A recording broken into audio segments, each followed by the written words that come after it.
Likha. Unang kabanata.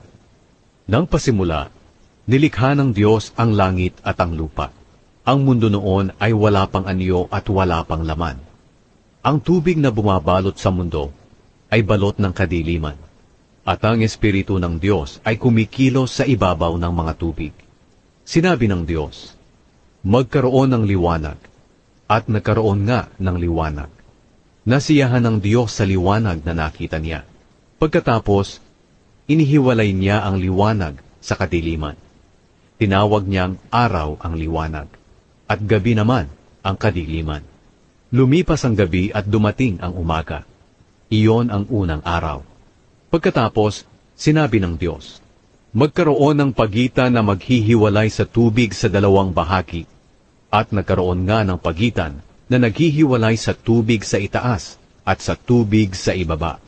Ang pagitang ito'y tinawag ng Diyos na kalawakan. Lumipas ang gabi at dumating ang umaga. Iyon ang ikalawang araw. Pagkatapos sinabi ng Diyos, magsama sa isang lugar ang tubig sa mundo para lumitaw ang tuyong bahagi. At iyon nga ang nangyari.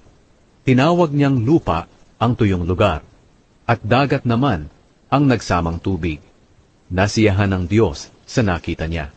Pagkatapos sinabi ng Diyos, magsitubo sa lupa ang lahat ng uri ng halaman, ang mga tanim na nagbubunga ng butil, at ang mga punong kahoy na namumunga ayon sa kani-kanilang uri. At iyon nga ang nangyari. Tumubo sa lupa ang lahat ng uri ng halaman, ang mga tanim na nagbubunga ng butil, at ang mga punong kahoy na namumunga ayon sa kani-kanilang uri. Nasiyahan ng Diyos sa nakita niya. Lumipas ang gabi at dumating ang umaga. Iyon ang ikatlong araw. Pagkatapos sinabi ng Diyos, magkaroon ng mga ilaw sa kalangitan para ihiwalay ang araw sa gabi, at magsilbing palatandaan ng pagsisimula ng mga panahon, araw at taon. Magningning ang mga ito sa kalangitan para magbigay liwanag sa mundo. At iyon nga ang nangyari. Nilikha ng Diyos ang dalawang malaking ilaw.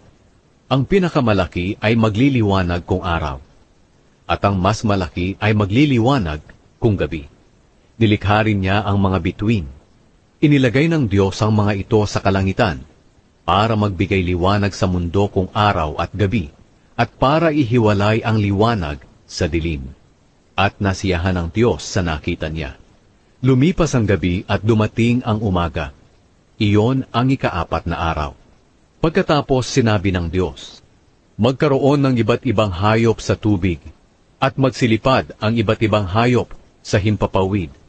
Kaya nilikha ng Diyos ang malalaking hayop sa dagat, at ang lahat ng uri ng hayop na nakatira sa tubig, at ang lahat ng uri ng hayop na lumilipad. Nasiyahan ng Diyos sa nakita niya, at binasbasan niya ang mga ito. Sinabi niya, magpakarami kayo, kayong mga hayop sa tubig, at mga hayop na lumilipad. Lumipas ang gabi, at dumating ang umaga. Iyon ang ikalimang araw.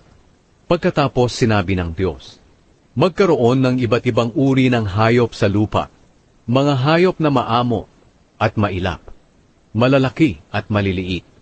At iyon nga ang nangyari. Nilikha ng Diyos ang lahat ng ito at nasiyahan siya sa nakita niya. Pagkatapos sinabi ng Diyos, likhain natin ang tao ayon sa ating wangis. Sila ang mamamahala sa lahat ng uri ng hayop, mga lumalangoy, lumilipad, lumalakad at gumagapang. Kaya nilikha ng Diyos ang tao, lalaki at babae, ayon sa wangis niya. Binasbasan niya sila at sinabi, magpakarami kayo para mangalat ang mga lahi ninyo at mamahala sa buong mundo, at pamahalaan ninyo ang lahat ng hayop.